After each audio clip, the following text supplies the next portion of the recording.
I'm David Schwartz, and I'm here with Lee Ielpe.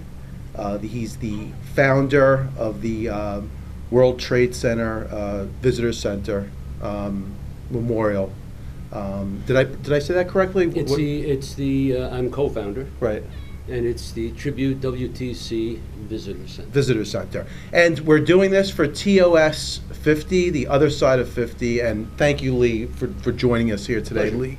Lee, well, why don't, in your own words, rather than me asking the question, in your own words, what brought you to this point today? Oh, I guess it's simple. It's my son, Jonathan, 29 years old, married with the father of two boys, died on 9/11, New York City firefighter. So I had a mission that day, to come in and help. And I did come in. I'm a retired New York City firefighter.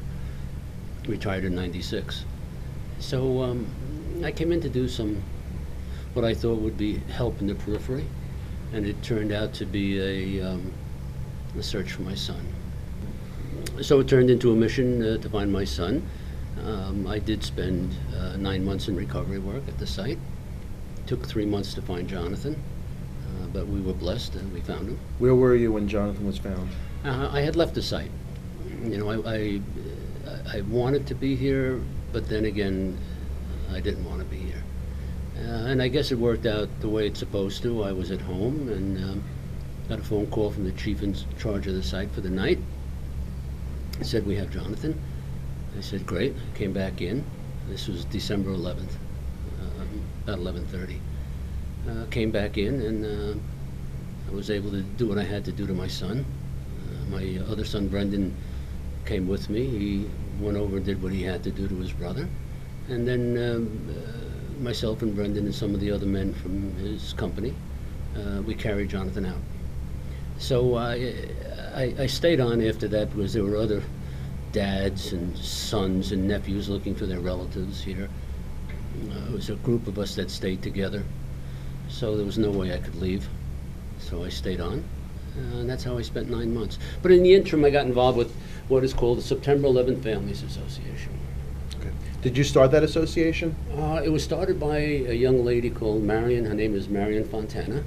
She lost her husband, Dave, also a firefighter, Squad 1 in Brooklyn. Everybody in Squad 1 died that day.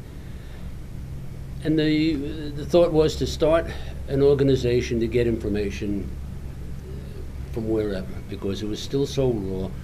Information wasn't readily available because nobody had the information yet.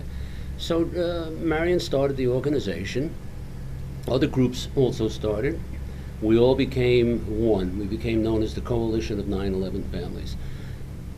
Our group was, I would say, the conduit of information, the strength behind the Coalition of 9/11 Families, because of Jennifer Adams, who is the co-founder of Tribute with me. We stayed like that up until 2004. Now, there were many issues that were going on at the site here. There was a lot of politics involved. There was a lot of different communication gaps that were here. What were some of the issues? Well, it was still not conceivable. Nobody could understand how this could happen. We've just lost, at this site, 2,749 people murdered. 16 acres worth of beautiful buildings have been destroyed. So there was a lot of focus on what's going to be here. Is it going to be buildings?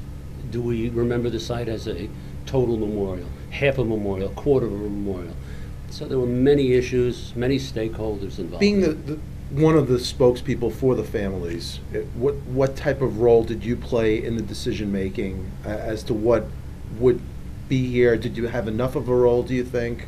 Were the families heard? The coalition had a tremendous voice. We all had a voice in it. Were they heard totally? No. There was too many stakeholders involved, too much politics involved. But it worked out pretty well towards the end because of our input, because of the strength of family. Now, nothing was happening for a long time. Like you stated, there were a lot of politics involved. There was a lot of finger pointing. What do you think? You know, we're seeing all the building taking place right now. Where do you think it turned the curve? Because from the point where it turned the curve, the building has been nonstop. It seems like from an outside perspective. You know, we have to go back, I guess, a couple of years. We have to look at the Port Authority of New York and New Jersey. We have to look at Mayor Bloomberg. There were a lot of issues 2.5 years ago, I guess it was, about why isn't the site moving, and there was a lot of finger pointing again. But the Port Authority stepped up to the plate and said what they had to say. It took a while to say it. Mayor Bloomberg was, of course, a major role in this here, being the mayor of the city. So I think that was the turning point where everybody began to realize that there are too many hands in here. There are too many stakeholders in here. And when that was out, it finally, I think it gave some impetus to getting this thing moving. We have to get it moving. Many years have passed and we've gone no place. The biggest thing was the memorial and the museum. That site is primary at this 16 acres. Everything else, you know what, it could take years as far as we're concerned. That's fine. The memorial and museum have to be first. So on September 11th, I just want to go back a little bit. Jonathan was where that day when he was called into action? Squad 288, which is a special unit in the fire department. There's only 7 squads in the city. Jonathan's squad was the Queen Squad.